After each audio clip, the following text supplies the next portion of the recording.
때로는 30분의 설교보다 3분의 찬양이 더 은혜롭다라고 생각하기도 합니다. 오늘 함께 불렀던 이 기쁨의 찬양, 나이가 좀 드신 분들은 싫어하는 찬양입니다. 왜냐하면 후반부에 보시면 난 그렇게 죽기 원하네라는 구절이 있기 때문에 나이가 있으신 분들은 이 찬양을 상당히 거북해 하십니다. 하지만 그럼에도 불구하고 제가 이 찬양을 부른 이유는 이렇게 하나님의 뜻을 헤아리는 그러한 마음과 또한 삶의 한 절이라도 그분을 닮기 원하네라는 그 기도의 제목이 노래하는 사람의 마음이 제 마음에 이제 와서 많이 부딪혔기 때문입니다. 그래서 예수님을 더 닮아가는 우리 모두가 되시기를 축복하는 마음에서 함께 불러보았습니다. 지난주에 우리는 누가복음 12장 35절부터 40절까지를 살펴보았습니다. 예수님을 사랑하며 등불을 들고 서서 기다리라는 내용을 함께 나누었습니다. 오늘은 누가복음 12장 49절부터 53절까지의 내용을 함께 살펴볼 건데요. 오늘 함께 읽은 본문은 복음서에서 가장 난해한 성경 구절로 유명합니다. 그래서 예수님의 왜 불을 땅에 던지러 왔다라고 말씀하셨는지, 예수님이 왜 나의 답답함이 어떠하겠느냐라고 말씀하셨는지, 또 예수님이 왜 화평 대신에 분쟁하게 하려 함이로라고 말씀하셨는지에 대해서 의견이 상당히 분분한 상황입니다. 우선 불에 대해서 함께 살펴보도록 하겠습니다. 예수님이 오늘 본문 가운데 말씀하시는 불은 그냥 일반적인 불이 아닙니다. 우리가 머릿속에서 떠올리는 불은 보통 우리 몸을 따뜻하게 하는 모닥불 혹은 요리를 준비하는 데 쓰이는 불, 이러한 불들을 이야기하는데, 이러한 불들을 철학적으로는 도구적인 존재라고 이야기합니다. 이 도구적인 존재는 우리의 필요에 의해서 가치가 결정되고요, 우리의 필요가 다해지면 그것이 쓸모없는 것이 되어서 아무런 가치가 없는 것으로 됩니다. 그래서 이 우리의 판단 기준에 따라서 쓸모 있고 없고 가치가 있고 없고가 결정되는 존재를 도구적 존재라고 합니다. 망치 혹은 못, 이런 우리 생활 주변에서 사용하는 대부분의 도구들이 그런 도구적인 존재를 가지고 있습니다. 하지만 여기서 나오는 불은 그런 도구가 아니라 하나님을 상징하는 불이라는 것을 이야기하고 있습니다. 그래서 구약 성경에서의 이 불은 세 가지 의미로 사용되고 있습니다. 첫 번째는 더러움을 깨끗하게 하는 불입니다. 어린 시절에 이렇게 초등학교에서 예방주사를 맞을 때면 50명 이렇게 일렬로 줄을 쫙 서고요, 간호사 선생님이 이렇게 주사를 놔주는데 주사를 그냥 놔주시지 않고 이렇게 불에 한번 달궈서 이렇게 놔주셨습니다. 요즘처럼 모든 사람이 일회용 주사기를 사용하는 시대가 아니었기 때문에 이렇게 주사기를 재활용하기 위해서 주사기에 남아있을 병균이나 더러움을 깨끗하게 하기 위해서 그 불을 사용했습니다. 마찬가지로 성경에서도 하나님이 인간을 깨끗하게 하시기 위해서 불을 사용하십니다. 민수기 31장을 읽어보시면 시체를 만지는 사람의 옷이나 물건들을 반드시 정결하게 해야 되는 것을 이야기하면서 이렇게 얘기하고 있습니다. 민수기 31장 23절을 보시면 불에 견딜 만한 모든 물건은 불을 지나게 하라. 그리하면 깨끗하려니와 다만 정결하게 하는 물로 그것을 깨끗하게 할 것이며 불에 견디지 못할 모든 것은 물을 지나게 할 것이니라라고 해서 물과 불로 깨끗하게 하시는, 정결하게 하시는 하나님의 도구로 사용된다는 것을 이야기하고 있습니다.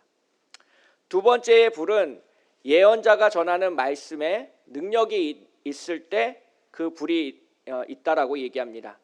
하나님의 말씀을 전하지 않고 자기 생각을 전하는 거짓 선지자들의 말 속에는 능력이 없음을 바람에 비유하고 있고요, 하나님을 대언하는 예언자의 말에 힘과 능력이 있음을 불로써 드러내고 있습니다. 예레미야 5장 13절 14절을 보시면 선지자들은 바람이라 말씀이 그들의 속에 있지 아니한즉 그같이 그들이 당하리라 하느니라. 그러므로 만군의 하나님 여호와께서 이와 같이 말씀하시니라.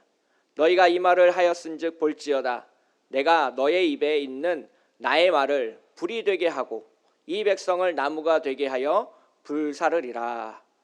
즉 말세 시대를 살아가는 우리에게 하나님의 말씀을 전하여서 우리 마음속에 불길이 일어나게 하시고 하나님을 향한 열정이 되살아나서 하나님만을 소망하고 이 세상 가운데서 승리하게 하는 그리스도인으로 만드는데 예언자의 말, 즉 설교가 사용되어진다는 것을 이야기하고 있습니다. 오늘도 설교 가운데 충만해지시고 하나님의 불꽃을 맞이하는 우리 모두가 되시기를 축복하겠습니다. 세 번째로 불은 종말 때에 하나님의 백성을 새롭게 하는, 거듭나게 하는 수단으로 사용되어집니다. 그래서 이 세상 심판 때에 절반 이상의 사람들이 심판을 받고 남아있는 사람들은 불로써, 하나님의 불로써 정결하게 되어서 하나님을 다시 만나게 된다는 것을 스가랴 13장 8절 9절에서 이야기하고 있습니다. 여호와가 말하노라, 이 온 땅에서 3분의 2는 멸망하고 3분의 1은 거기 남으리니 내가 그 3분의 1을 불 가운데 던져 은같이 연단하며 금같이 시험할 것이라. 그들이 내 이름을 부르리니 내가 들을 것이며 나는 말하기를 이는 내 백성이라 할 것이요 그들은 말하기를 여호와는 내 하나님이라 하리라. 즉 불과 같은 시험을 통과한 사람만이 하나님의 백성으로 인정되어 하나님의 나라 안에 들어갈 수 있다는 것을 이야기하고 있습니다. 진정 하나님을 사랑하는 사람들은 온전하여져서 깨끗하여져서 주님과 동행하는 사람이라는 것을 꼭 기억하시길 부탁드리겠습니다. 욥기에서 욥도 마찬가지로 이렇게 고백하고 있습니다. 그런데 내가 앞으로 가도 그가 아니 계시고 뒤로 가도 보이지 아니하며 그가 왼쪽에서 일하시나 내가 만날 수 없고 그가 오른쪽으로 돌이키시나 배울 수가 없구나. 그러나 내가 가는 길을 그가 아시나니 그가 나를 단련한 후에는 내가 숨군같이 되어 나오리라. 욥기 23장 8절부터 10절까지의 말씀입니다. 즉 하나님의 불은 인간의 마음을 연단하여서 99%의 그리스도인을 100%의 숨군과 같은 그리스도인으로 바꾸어주는 역할을 한다는 것입니다. 예수님을 믿고 세례를 받고 나면 어느 순간 그 불과 같은 시험이 우리 인생 가운데 찾아온다는 겁니다. 그것을 물리치거나 거부할 힘이 우리 속에는 없다는 것을 알 수 있습니다. 보통 그런 시련과 시험이 찾아오면 우리는 보통 이렇게 기도합니다. 하나님, 왜 이런 시험을 나에게 허락하셨습니까? 하나님, 간절히 기도하오니 이 문제를 해결하여 주시옵소서. 이렇게 간절히 기도해 보지만 우리 삶의 많은 문제들이 해결되지 않거나 그냥 남아있는 경우가 꽤 많습니다. 그래서 시험에 들어서 교회를 떠나는 사람들도 종종 있고요. 왜 하나님이 우리의 기도에 응답하시지 않고 하나님이 왜 우리를 시험 가운데 그냥 내버려 두실까요? 우리를 사랑하지 않으셔서 그냥 버려두시는 것일까요? 결코 그렇지 않습니다. 하나님은 우리가 스스로 자기가 가지고 있는 능력과 힘으로 그 시험을 이겨내길 원하고 계시기 때문입니다. 하나님은 우리를 사랑하시고 우리가 주 안에서 자라나길 원하십니다. 온전히 시험을 통과하고 나면 우리가 그것 안에서 하나님의 뜻이 있었음을 고백할 수 있습니다. 시험을 이기시고 하나님의 뜻을 발견하시고 하나님을 찬양하시길 축복하겠습니다. 그렇다면 시련과 시험이 우리를 찾아왔을 때, 불과 같은 연단이 우리를 찾아왔을 때 우리가 해야 할 일은 무엇일까요? 첫 번째로 하나님을 믿는 일입니다. 하나님을 그냥 믿지 않고 잘 믿어야 됩니다. 무엇을 믿어야 하냐면 하나님이 우리와 함께 하시는 분이라는 것을 꼭 믿으시길 축복하겠습니다. 이사야 43장 1절 2절에서 하나님은 우리에게 이렇게 말씀하셨습니다. 야곱아, 너를 창조하신 여호와께서 질금 말씀하시니라. 이스라엘아, 너를 지으신 이가 말씀하시느니라. 너는 두려워하지 말라. 내가 너를 구속하였고 내가 너를 지명하여 불렀나니 너는 내 것이라. 내가 물 가운데로 지날 때에 내가 너와 함께 할 것이라. 강을 건널 때에 물이 너를 침몰하지 못할 것이며 내가 불 가운데로 지날 때에 타지도 아니할 것이요 불꽃이 너를 사르지도 못하르니 대저 나는 여호와 내 하나님이요 이스라엘의 거룩한 이요 내 구원자임이라. 하나님을 믿는다고 해서 불 가운데로 통과해야 되는 시험이, 물 가운데로 지나가야 하는 시험이 저절로 사라지지는 않습니다. 다만 물과 불로 상징되고 있는 그 어떤 시련과 시험이 우리를 해치지 못할 것이라는 것을 우리가 믿고 깨닫고 고백하게 된다는 겁니다. 하나님은 약속하십니다. 하나님께 택함을 받은 백성은, 하나님의 백성으로 지명받은 백성은 우리가 정말로 하나님을 잘 믿고 있다면 그 불과 같은 시험 속에서, 물과 같은 연단 속에서 하나님이 우리를 버려두지 않을 것임을, 하나님이 우리와 함께 하실 것임을 믿어 의심치 않는 사람입니다. 그래서 우리는 고난과 고통 때문에 투정 부리거나 원망하기보다는 기도해야 합니다. 임마누엘, 하나님께서 우리와 함께 하시길 기도해야 합니다. 물 가운데도 지나가도 함께 계시는 하나님, 불 가운데 지나가도 함께 하시는 하나님, 우리의 고통 가운데 함께 하시는 하나님, 우리와 함께 눈물 흘리시는 하나님, 우리의 신음에 응답하시는 하나님을 믿으시길 축복합니다. 시험은 멀리서 찾아오는 것이 아니라 우리 주변에 가까운 곳에서 찾아옵니다. 우리 생활에, 신앙생활에 대부분의 어려움은 가족 때문에 찾아오게 되어 있습니다. 오늘 본문 53절에서 나오는 대로 아버지와 아들이, 어머니가 딸과 시어머니와 며느리가 다투고 있는 가정이 의외로 꽤 많습니다. 예수님이 우리를 분쟁하게 하셨기 때문에 우리 가정이 깨어졌을까요? 아닙니다. 우리가 겪고 있는 갈등의 대부분은 우리의 욕심 때문에 비롯된 것입니다. 우리가 하나님 때문에 겪는 고통이라고 말할 수 있는 것은 사실 우리 삶의 아주 일부분에 불과할 뿐입니다. 그래서 우리는 오늘 본문 가운데 분쟁과 화평을 어떻게 이해하느냐에 따라서 본문에 대해 해석이 달라지고 우리의 신앙생활이 달라지게 됩니다. 오늘 본문 가운데 이 화평, 샬롬이라고 번역할 수 있는 단어를 1세기 이스라엘 땅에서는 두 가지 의미로 해석할 수 있었습니다. 첫 번째는 하나님 안에서 평화를 발견하고 하나님을 의지함으로써 문제를 뛰어넘어서 하나님 안에서 마음의 평안이 찾아오는 그런 평화가 있습니다. 성경에서 이야기하는 화평입니다. 그 다음에는 세상 사람들이 말하는 평화가 있습니다. 고대 로마에서 말하는 평화였었는데요, 팍스 로마나, 바로 로마에 의한 평화입니다.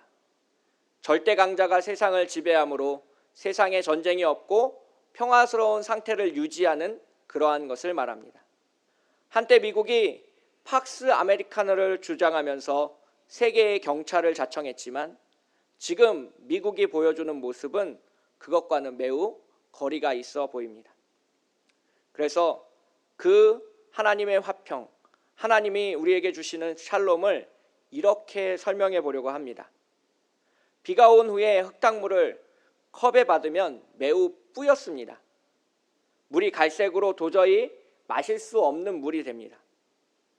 그 컵을 조용히 탁자 위에 1시간이나 2시간 정도 내버려 두면 흙은 밑으로 가라앉고 물은 위쪽에 투명하게 떠오릅니다.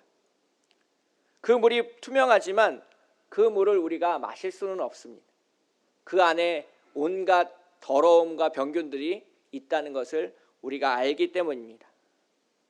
세상 사람들이 말하는 평안은 이렇게 흙탕물이 조용히 가라앉아 있는 평안입니다. 전쟁이 일어나지는 않지만 그 안에 생명 있는 교제는 없고 아무런 사랑이 없는 그런 평화입니다. 지금 한국과 일본이 전쟁을 하고 있는 것은 아니지만 이 상태를 평화라고 부를 수는 없습니다. 갈등이 수면 아래에 숨겨져 있지만 언제든 폭발해도 이상할 것이 없는 상태. 불행하지만 세상 사람들은 이것을 평화라고 부르고 있습니다. 예수님이 말씀하시는 평안, 그리고 제가 설명하는 평안은 이렇습니다. 그 컵에 담겨 있는 물을 휘휘 젖은 다음에 거름종이에 걸러냅니다. 흙탕물의 입장에서 생각해 보면 누군가 조용한 상태를 깨트려서 고통을 가하는 것처럼 보일 수 있습니다. 거름종이라는 미세한 구멍을 통과해야 되는 과정에서 물은 신음하며 아파할 수 있습니다. 하지만 그렇게 걸러낸 물을 우리는 마실 수 있습니다. 집에서 쓰고 있는 대부분의 정수기의 기본적인 원리가 바로 이 거름종이의 원리이기 때문입니다. 즉, 예수님이 우리에게 주시는 화평은, 하나님이 우리에게 주시길 원하는 평안은 그렇게 세상 사람들이 말하는 평안이 아니라 문제를 드러내고 어렵고 힘든 치유의 과정을 거쳐가서 우리에게 찾아오는 화평을 말하고 있습니다. 믿지 않는 가족과 갈등하며 분쟁하다가 하나님의 기적에 의해서 다시 봉합되는 그런 화평입니다. 우리에게 진정한 믿음이 생겨나면 그래서 시험이 찾아오게 되어 있습니다. 나에게 어려움과 시험이 찾아온다면 그 시험을 이겨내시면서 내가 하나님을 향해서 올바로 가고 있다는 것을 믿으시길 축복하겠습니다. 그 시험을 이겨내고 나면 하나님이 약속하시는 평화가 우리와 함께할 것이기 때문입니다. 그래서 예수님을 믿기 시작하면 우리 삶에 이상한 일들이 일어납니다. 믿지 않는 자녀가 갑자기 병에 걸려서 우리를 힘들고 어렵게 합니다. 믿음이 좋은 아내가 갑자기 세상을 떠나므로 믿음이 약한 우리를 시험에 들게 하기도 합니다. 정말 교회를 위해서 헌신 봉사했던 분이 질병에 걸려서 그것을 옆에서 바라보고 있는 우리에게 시험이 찾아오기도 합니다. 하지만 하나님을 원망하고 불평하고 싶은 그때 우리가 고백해야 할 것이 있습니다. 우리에게 가장 좋은 것을 주시는 분이 하나님이라는 사실입니다. 너희 중에 아버지 된 자로서 누가 아들이 생선을 달라 하는데 생선 대신에 뱀을 주며 알을 달라 하는데 전갈을 주겠느냐? 너희가 악할지라도 좋은 것을 자식에게 줄 줄 알거든 하물며 너희 하늘 아버지께서 구하는 자에게 성령을 주시지 않겠느냐. 아멘. 우리가 그래서 진정으로 하나님을 사랑하고 믿는다면 우리에게 시험이 찾아오는 것을 이상하게 여길 필요가 없습니다. 어둠의 세력은 우리의 삶의 가장 연약한 부분을 들어서 우리를 시험하기 때문입니다. 우리가 하나님보다 자녀를 사랑하고 있으면 사탄은 그 자녀를 통해서 우리를 시험합니다. 그리고 그 시험의 끝에 우리가 선택할 수 있는 선택지는 두 가지 중에 하나입니다. 우리가 하나님보다 자녀를 사랑했던 우리의 마음을 깨닫고 하나님 앞에 나아가 회개하는 것. 또 다른 하나는 자녀를 사랑하는 마음에 하나님을 떠나는 것입니다. 이 두 가지 상태의 중간 단계는 그 어디에도 없습니다. 그래서 오늘 본문 가운데 분쟁이라고 설명되어 있는 것은 삶의 어떤 순간, 분명히 내가 온전히 하나님을 선택해야 되는 순간이 있다는 것입니다. 그것으로 인해서 평화가 깨지고 내가 속해 있는 가정이나 공동체에 분쟁이 찾아온다고 하더라도 믿음을 가진 사람에게 다른 선택지가 없어서 그것을 감수하고서라도 지켜야 하는 하나님에 대한 신뢰와 사랑이 있다는 겁니다. 구약 성경에서 다니엘은 하루에 3번씩 예루살렘을 향해서 기도했습니다. 그는 바벨론의 포로로 사로잡혀 있었지만 하나님께 예배하는 것을 그만두지 않았습니다. 바벨론 왕이 그 어떤 신에게 예배하는 사람이라도 분명히 금하게 하고 죽일 것을 경고했지만 그들의 마음을 되돌리지는 못했습니다. 그래서 다니엘과 세 친구 사드락과 메삭과 아벳느고는 하나님께 예배를 드렸고 그로 인해서 그들은 사로잡히고 불타오르는 풀무불 속에 던져지게 되었습니다. 왕이 그들을 풀무불 속에 던지기 전에 마지막으로 물었을 때 사드락과 메삭과 아벳느고는 이렇게 대답합니다. 왕이여, 우리가 섬기는 하나님이 계시다면 우리를 맹렬히 타는 풀무불 가운데서 능히 건져내시겠고 왕의 손에서도 건져내시리이다. 아멘. 하나님은 우리를 사랑하시는 분입니다. 하나님은 우리를 인도하시는 분이고 우리가 고통 가운데 신음하는 것을 외면하시는 분이 아닙니다. 하나님은 우리가 그 고통을 이겨내고 하나님과 더 가깝고 친밀하게 오늘을 살아갈 것을 권면하고 계십니다. 우리가 삶에 살아가는 그 수많은 선택지 가운데 하나님을 선택하고 그로 인해서 우리 가운데 찾아오는 많은 어려움과 고통을 하나님이 우리에게 주시는 능력으로 이겨내 나갈 것을 오늘 본문에서 이야기하고 계십니다. 하나님보다 이 세상에서 우리가 사랑해야 되고 의지해야 되는 것은 아무것도 없다는 것입니다. 그것을 이루기 위해서 예수님은 이 땅 가운데 오셨고 자신이 받아야 될 세례가 있다라고 오늘 본문에서 이야기하고 있습니다. 그 세례라는 것은 고난의 세례이고 십자가이고 그 예수님의 하나님의 아들로서의 죽음입니다. 그 십자가의 죽음으로 말미암아서 우리는 모든 죄가 사해졌고 우리는 정결하게 되었고 하나님과 다시 대화할 수 있는 친밀한 관계가 되었습니다. 그 예수님의 사랑이, 예수님의 선택이 우리를 다시 그리스도인으로 부를 수 있게 되었고 다시 하나님 앞에 설 수 있는 사람으로 만들었다는 것을 잊지 마시길 부탁드립니다. 우리는 하나님을 선택해야 하는 그리스도인이고 그 고난의 신비 가운데 우리 가운데 서신 주님과 동행하는 그리스도인이라는 것입니다. 함께 기도하겠습니다.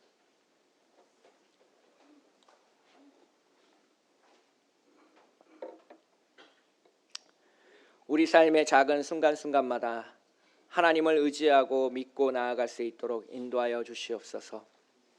시험과 시련과 고통 가운데 신음하며 좌절하며 아파하는 것이 아니라 주님을 믿고 의지하며 담대히 나아갈 수 있도록 우리를 인도하여 주시옵소서. 아버지 하나님, 주님의 말씀에 의지하여 우리가 그 시험을 이겨내 나갈 수 있게 인도하여 주시옵시고 불과 같은 시험 속에서 주님을 찬양하며 아버지 하나님, 우리의 생명을 살리시는 하나님의 놀라우신 기적을 맛보게 하여 주시옵소서. 오늘도 주님과 동행하며 기도하며 말씀을 들으며 나아가게 되길 소망합니다. 하나님, 이 시간 우리에게 찾아오셔서 우리 마음이 주님을 향하여 뜨겁게 하시고 하나님을 향하여 되살아나게 하시고 주님께 예배하게 인도하여 주시옵소서. 거룩하고 아름다우신 우리를 사랑하시는 예수님의 이름으로 간절히 기도합니다. 아멘.